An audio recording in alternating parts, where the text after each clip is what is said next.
4월 26일 토요일 새벽기도에 오신 여러분들 축복하고 환영합니다. 다 함께 사도신경으로 4월 26일 토요일 새벽기도회를 시작하겠습니다. 나는 전능하신 아버지 하나님 천지의 창조주를 믿습니다. 나는 그의 유일하신 아들 우리 주 예수 그리스도를 믿습니다. 그는 성령으로 잉태되어 동정녀 마리아에게서 나시고 본디오 빌라도에게 고난을 받아 십자가에 못 박혀 죽으시고 장사된 지 사흘 만에 죽은 자 가운데서 다시 살아나셨으며 하늘에 오르시어 전능하신 아버지 하나님 우편에 앉아 계시다가 거기로부터 살아있는 자와 죽은 자를 심판하러 오십니다. 나는 성령을 믿으며 거룩한 공교회와 성도의 교제와 죄를 용서받는 것과 몸의 부활과 영생을 믿습니다. 아멘. 다 함께 찬송가 169장 사망의 권세가 함께 찬송하겠습니다.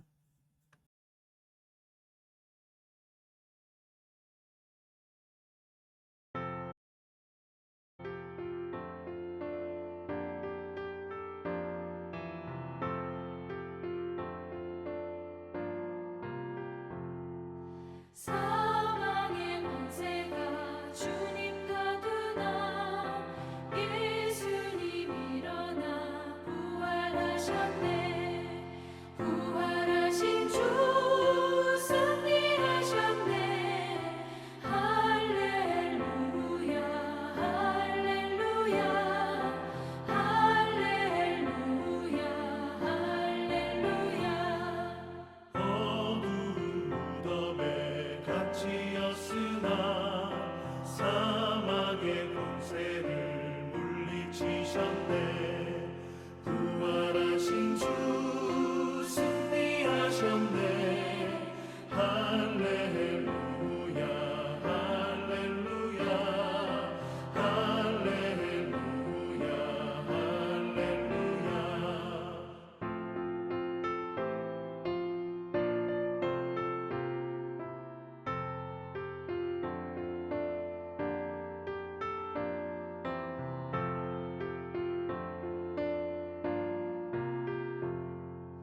우리의 죄사슬 풀어주시고 자유를 주시니 영생이로다. 부활하신 주 승리하셨네.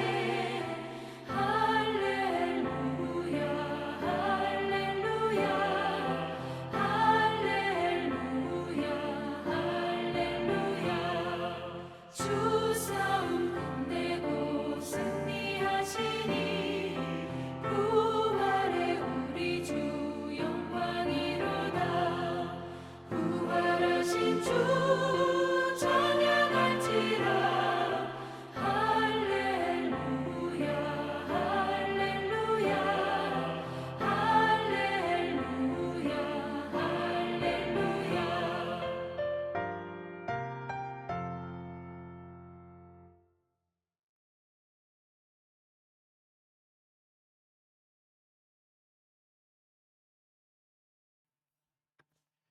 이 시간에는 공동의 기도 제목을 위해서 함께 기도하겠습니다.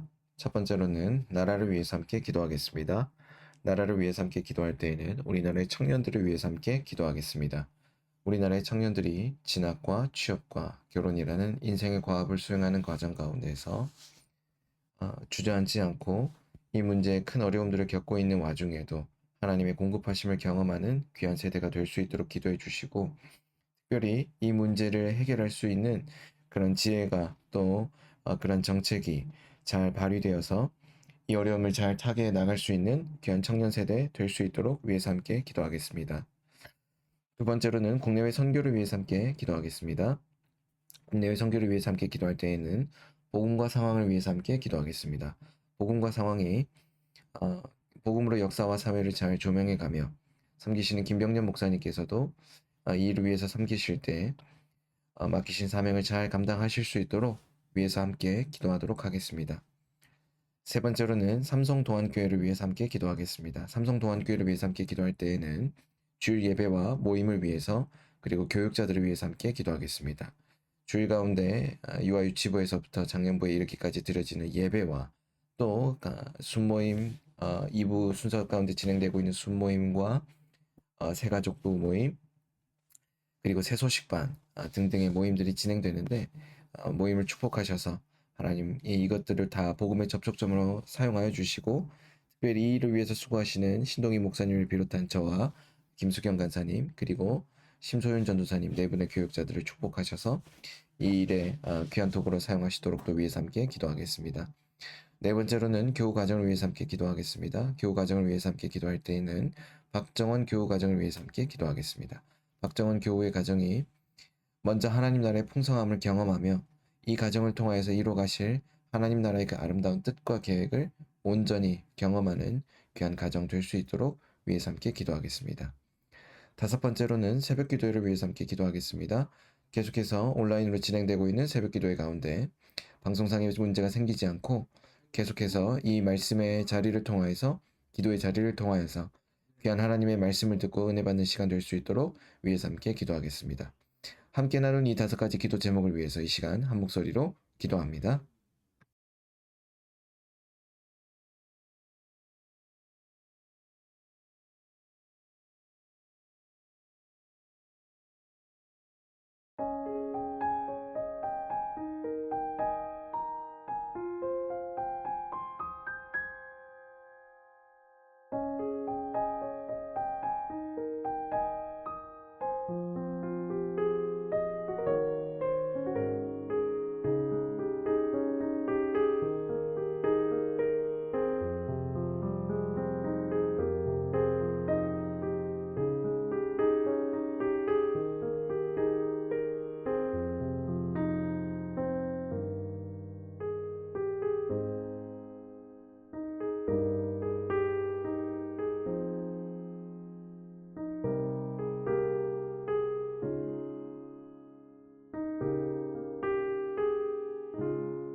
예수님 이름으로 기도합니다. 아멘.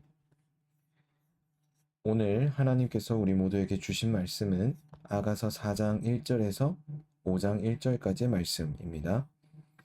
아가서 4장 1절에서 5장 1절까지의 말씀을 한 절씩 교독한 이후에 말씀의 은혜를 나누겠습니다.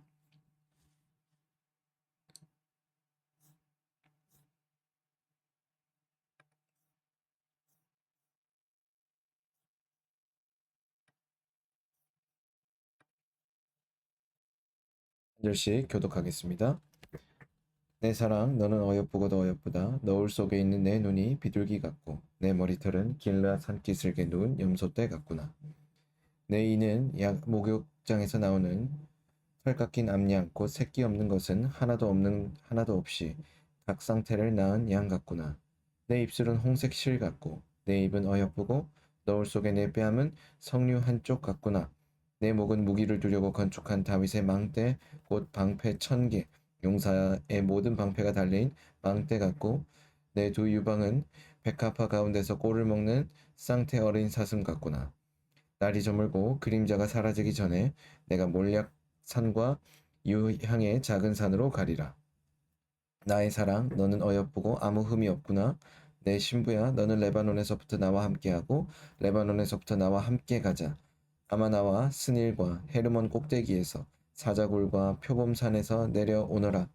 내 누이, 내 신부야, 내가 내 마음을 빼앗았구나. 내 눈으로 한번 보는 것과 내 목에 구슬한 꿰미로 내 마음을 빼앗았구나. 내 누이, 내 신부야, 내 사랑이 어찌 그리 아름다운지. 내 사랑은 포도주보다 진하고 내 기름의 향기는 각양 향품보다 향기롭구나. 내 신부야, 내 입술에서는 꿀방울이 떨어지고 내 혀 밑에는 꿀과 젖이 있고 내 의복의 향기는 레바논의 향기 같고 내게서 나는 것은 석류나무와 각종 아름다운 과수와 고벨화와 나도풀과 나도와 번홍화와 상포와 개수와 각종 유향목과 몰약과 침향과 모든 귀한 향품이요 너는 동산의 샘이요 생수의 우물이요 레바논에서부터 흐르는 시내로구나. 북풍아 일어나라 남풍아 오라 나의 동산에 불어서 향기를 날리라. 나의 사랑하는 자가 그 동산에 들어가서 그 아름다운 열매 먹기를 원하노라. 내 누이 내 신부야 내가 내 동산에 들어와서 나의 몰약과 향재료를 거두고 나의 꿀송이와 꿀을 먹고 내 포도주와 내 우유를 마셨으니 나의 친구들아 먹으라. 나의 사랑하는 사람들아 많이 마시라. 아멘. 오늘 우리가 함께 나눈 아가서 4장 1절에서 5장 1절까지의 말씀은 이 아랍에서 발전한 와스프에 속하는 시 형태를 따르고 있는 그러한 내용의 시가 이어지고 있는데 바로 이것은 사랑하는 사람의 육체적인 아름다움을 관조하면서 충성하는 시의 형식을 따르고 있는 그러한 시의 전형이다라고 볼 수 있고요. 오늘 이 아가서 4장 말씀에서는 솔로몬의 사랑하는 여인 술람미 여인의 모습을 7번이나 언급하면서 그 아름다움을 고백하는 내용들로 기록되어 있습니다. 그래서 이 아가서 이 부분을 읽을 때 그 아름다움은 무지개의 7빛깔을 보는 듯하다라는 그러한 해석이 뒤따르기도 합니다. 하나님께서 우리를 이처럼 사랑스럽게 보신다라는 것을 우리는 또한 한편으로 해석해 볼 수 있습니다. 선지자 스바냐는 하나님의 사랑에 대해 너의 하나님 여호와가 너희 가운데 계시니 그는 구원을 베푸실 전능자시라. 그가 너로 말미암아 기쁨을 이기지 못하시며 너를 잠잠히 사랑하시며 너로 말미암아 즐거이 부르시며 기뻐하시리로다. 이렇게 말씀합니다. 그래서 그들을 사랑하시는 모습을 가장 사실적으로 표현하는데 하나님께서 우리를 이처럼 사랑하고 계심을 알고 있는 사람은 매일매일의 삶이 감동적일 수밖에 없습니다. 하나님이 우리를 사랑하신다라고 하는 이 진리의 말씀이 진짜 자신의 삶에 와닿기 시작한다면 하나님의 그 마음에 공감하며 실제로 그 하나님의 마음을 구체적으로 경험하며 풍성한 그 하나님의 사랑을 누리며 또 그것을 다른 사람들에게 드러낼 수밖에 없는 자연스러운 삶을 살아가게 되는 것이죠. 그러나 안타깝게도 하나님의 백성들 가운데 많은 사람들이 이 하나님의 사랑을 경험적으로 알기보다 관념적으로만 알고 있습니다. 그래서 하나님의 백성들이 하나님이 세상을 이처럼 사랑하사 독생자를 주셨다라는 말씀을 듣고도 아무런 감동이 없는 것을 볼 때가 있습니다. 아가서가 주는 놀라운 메시지는 우리로 하여금 하나님의 사랑을 느낄 수 있고 체험할 수 있도록 인도해 주고 있다라는 것입니다. 즉 다시 말하면 하나님께서 우리를 얼마나 사랑하시는지를 이 술람미 여인을 사랑하는 솔로몬의 모습을 보여줌으로써 이 술람미 여인의 모습 하나하나를 연상하며 칭송하는 것과 같이 하나님께서 우리를 잠잠히 바라보시는 것을 가시화합니다. 그 사랑스러움이 인간의 차원에서 이렇게 표현되었을 뿐이지 이렇게 가시화되어 있는 이 사랑이 하나님의 수준이다라고 보기에는 다소 무리가 있겠죠. 그럼 왜 하나님의 사랑을 이토록 가시적으로 그리고 감각적으로 표현하고 있을까요? 하나님의 사랑이 우리에게 와닿지 않았을 때 이것을 읽는 사람으로 하여금 그것을 와닿도록 공감대를 형성하기 위해 솔로몬은 오늘 이와 같은 표현들을 쓰고 있다라고도 우리는 해석해 볼 수 있습니다. 하나님께서 우리를 이렇게 바라보시면서 잠잠히 바라보시며 사랑하신다라고 하는 것, 이것이 오늘 우리에게 진정으로 와닿는다라고 한다면 오늘 우리는 더 이상 아무것도 두려워할 필요가 없는 것입니다. 왜냐하면 전능자께서 우리를 사랑하심으로 우리를 바라보고 계시기 때문입니다. 사랑하는 여러분, 전능자이신 하나님께서 우리를 바라보시며 우리를 잠잠히 사랑하시며 또 그분의 음성을 오늘도 우리 가운데 들려주고 있습니다. 여러분들은 그 음성을 듣고 청종하며 따라가 살고 계십니까? 오늘 그와 같은 놀라운 축복이, 그 경험이 우리 가운데 드러나게 되기를 주의 이름으로 축복합니다. 이어서 6절부터 말씀을 보면 내 누이, 내 신부라는 호칭이 계속해서 반복됩니다.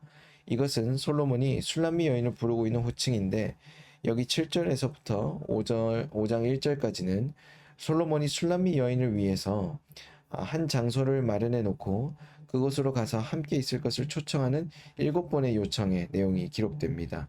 6절은 솔로몬이 술람미 여인을 위해 이 마련한 장소를 다음과 같이 이야기합니다. 날이 저물고 그림자가 사라지기 전에 내가 몰약산과 유향의 작은 산으로 가리라.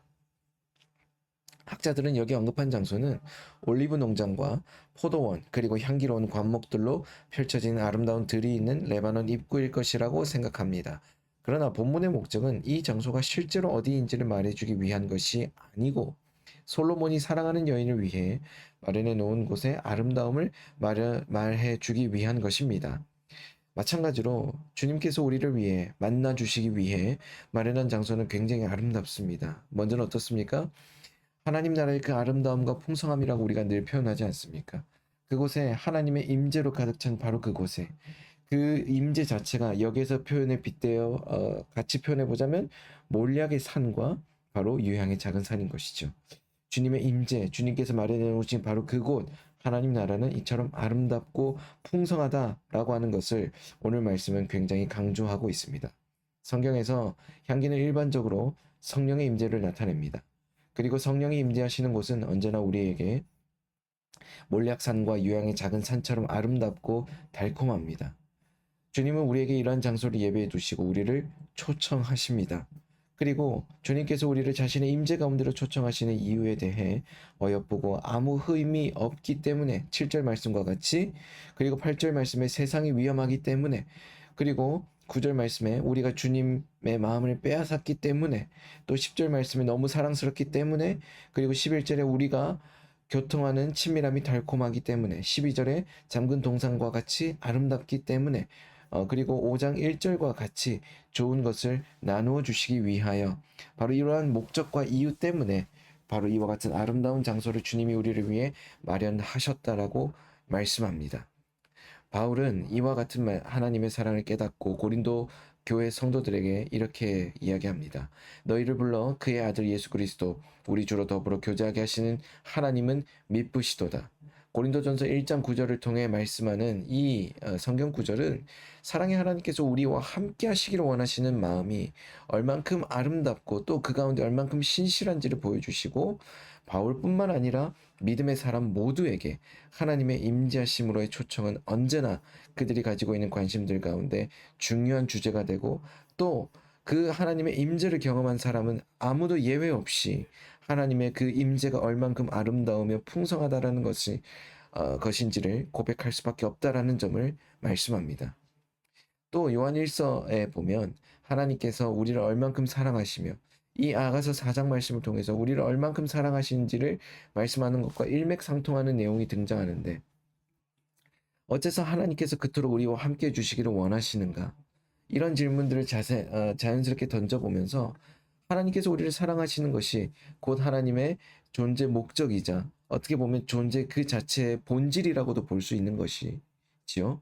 그래서 그 하나님의 존재의 본질인 하나님 곧 사랑이시다라고 말씀하시는 요한 1서의 말씀처럼 오늘 우리는 그분과 함께함으로써 그분의 사랑을 경험하게 되고 나아가서 그분의 아름답고 풍성함을 함께 경험하며 우리는 그것을 하나님의 사랑입니다. 하나님의 임재입니다. 하나님이 우리를 위하여 예비하신 아름다운 장소입니다. 이렇게 고백하게 되는 것이죠. 사랑하는 여러분, 오늘 저와 여러분들이 이 말씀을 묵상하시면서 무엇을 남겨야 될까요? 저는 하나님의 그 아름답고 풍성하신 그분의 사랑이 오늘 우리와 함께하고 있기 때문에 그분의 사랑이 아름답게 드러나고 있는 우리의 삶의 자리가 바로 그분의 사랑에 합당하며 그분의 사랑에 가장 부합하는 그런 아름답고 풍성한 삶의 자리가 되어야 됨을 성경이 오늘 우리에게 도전하여 주고 있다는 것을 우리가 함께 믿고 그것을 붙잡으며 그것을 의지하며 살아나가시게 되기를 주의 이름으로 간구하고 도전하고 싶습니다. 저와 여러분들의 삶이 그 하나님의 사랑으로 풍성해지며 또한 아름답게 넘쳐나게 되기를 주의 이름으로 축복합니다. 함께 기도하겠습니다. 사랑의 주님, 고맙고 감사합니다. 하나님의 사랑이 이토록 아름답고 풍성하다는 사실을 우리가 잊지 않고 우리 가운데 여전히 그 하나님의 사랑을 두시며 주님의 임재로 가득 찬 그 아름다운 장소로 우리를 부르신다는 사실을 망각하지 않으며 끝까지 붙들며 살아가는 우리 모두가 되게 하여 주옵소서. 사랑이 많으신 예수님 이름으로 기도드립니다. 아멘. 다 함께 주기도문으로 오늘 새벽 기도회를 마치겠습니다. 하늘에 계신 우리 아버지, 아버지의 이름을 거룩하게 하시며 아버지의 나라가 오게 하시며 아버지의 뜻이 하늘에서와 같이 땅에서도 이루어지게 하소서. 오늘 우리에게 일용할 양식을 주시고 우리가 우리에게 잘못한 사람을 용서하여 준 것 같이 우리 죄를 용서하여 주시고 우리를 시험에 빠지지 않게 하시고 악에서 구하소서. 나라와 권능과 영광이 영원히 아버지의 것입니다. 아멘. 이 시간 이후에는 각자 가진 기도 제목을 위해서 기도하겠습니다.